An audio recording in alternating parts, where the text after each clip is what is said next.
खुद साबका मुख्यमंत्री प्रकाश सिंह बादल अपनी गिरफ्तारी देने लई चंडीगढ़ पहुंचे सी, जिथे प्रकाश सिंह बादल ने कांग्रेस सरकार ते गंभीर दोष लगाउंदे होए कहा सी कि कांग्रेस वल्लों बनाई सिट एक ड्रामा है ते कैप्टन साहब दा सिर्फ इक्को निशाना है बादल परिवार नूं जेल भेजना। ਤਾਂ प्रकाश सिंह बादल की इस गल ते प्रतिक्रम दिंदे हुए कांग्रेस लीडर तृप्त राजिंदर सिंह बाजवा ने बादल साहब ते तिखे वार कीते। उन्होंने कहा कि बादल साहब नूं हुण सब गल्लां ड्रामा ही लगदियां ने। देखो बादल साहब नूं हुण हर गल ड्रामा लगदा। बादल साहब दी इनएक्शन करके ये सारा कुछ हो रहा। बाजवा ने कहा कि जदों बाइबल कला दा मामला उठिया सी तां बादल साहब कोल 1.5 साल दा समा सी। उन्होंने जज भी नियुक्त किया सी, जज ने रिपोर्ट भी दी सी, पर वह रिपोर्ट जनतक क्यों नहीं की गई? बादल साहब इन्हां गल्लां दा जवाब देण। इनएक्शन करके ये सारा कुछ हो रहा। जदों बाइबल कला दा मसला उठिया, मुक्तसर दा मसला उठिया, उदों पिछों बादल साहब को 1.5 साल सीगा। 1.5 साल दे विच उन्हां एक जज भी नियुक्त किया। उस जज ने रिपोर्ट भी दी। बादल साहब ने पूछना वो रिपोर्ट क्यों नहीं छाया की, वो रिपोर्ट पब्लिक क्यों नहीं हुई? बादल साहब ने एक सिट भी बनाई सी, वो सिट की एक मीटिंग भी नहीं हुई। बादल साहब इन्ना गल्लां दा जवाब दे देण।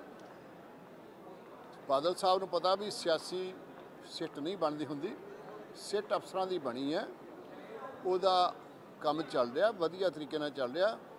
जिहदे खिलाफ भी सबूत मिलेगा ਉਹਦੇ ਤੇ ਐਕਸ਼ਨ ਹੋਵੇਗਾ। ਅਸੀਂ ਤਾਂ ਕਦੇ ਪ੍ਰਕਾਸ਼ ਸਿੰਘ ਬਾਦਲ ਜੀ ਦਾ ਜਾਂ ਕਿਸੇ ਹੋਰ ਦਾ ਨਾਂ ਨਹੀਂ ਲਿਆ।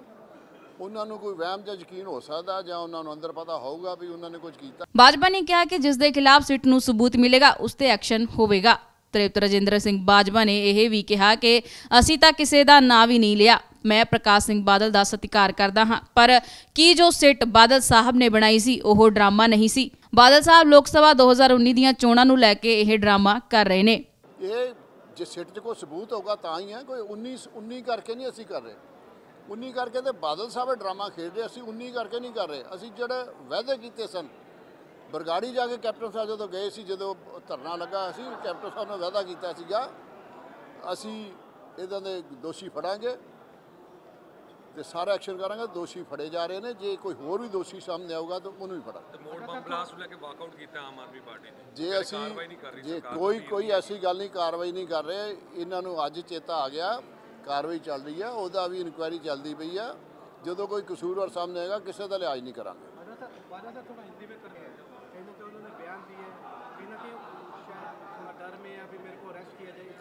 प्रकाश सिंह बादल जी सत्कारयोग है, पता नहीं उनको कहाँ से ये ख्याल आया कि मुझे गिरफ्तार करेंगे। तो कहता मैं गिरफ्तारी देने आ गया हूँ, मुझे तो ये ड्रामे की समझ नहीं लगी। मगर बादल साहब को जो करना चाहिए था वो बादल साहब ने अपने समय में नहीं किया।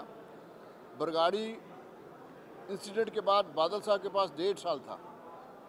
जिस 1.5 साल में बादल साहब ने एक एक्शन रिएक्शन भी नहीं किया। बादल साहब ने एक जज अपॉइंट किया जोरा सिंह, उसने रिपोर्ट भी दे दी सरकार को, मगर बादल साहब ने वो रिपोर्ट कहीं छाया नहीं की। बादल साहब ने उस मसले के लिए एक सेट भी बनाई, उस सेट ने एक भी मीटिंग नहीं की। अगर बादल साहब ने जब सैनी साहब ने कुछ काम किया होता, आज सैनी साहब कहते हैं कि बाइबल कला की गोली गलत चली है, तो फिर सैनी साहब 1.5 साल में उस गलत को आपने कैसे किया, क्या किया उसका? आप ये समझते हैं कि उंगली उनके तरफ उठ रही है, तो शायद उनकी भी बारी आ जाए। तो उससे पहले ही ड्रामा करके मैं आ गया हूँ, मुझे गिरफ्तार कर लो। अगर कोई सबूत होगा, जिसके खिलाफ भी सबूत होगा, शायद उनको गिरफ्तार करना ही पड़े। मैंने कब कहा गिरफ्तार करेंगे या नहीं करेंगे? जिसके खिलाफ सबूत मिलेगा। आप बादल साहब को क्यों ऐसा ना हो, जिसके खिलाफ भी सबूत मिलेगा। अगर मेरे खिलाफ सबूत मिलेगा मुझे भी पकड़ सकती जगह, जिसके खिलाफ सबूत मिलेगा, सिट के पास जो सबूत आएगा उसको उस पर एक्शन होगा। ਚੱਕਦੇ ਟੀਵੀ ਨਾਲ जुड़े रहने ਲਈ ਸਾਡਾ ਚੈਨਲ ਸਬਸਕ੍ਰਾਈਬ ਕਰੋ। ਵੀਡੀਓ ਸਭ ਤੋਂ ਪਹਿਲਾਂ ਦੇਖਣ ਲਈ ਬੈਲ ਆਈਕਨ ਤੇ ਕਲਿੱਕ ਕਰਨਾ ਨਾ ਭੁੱਲਿਓ।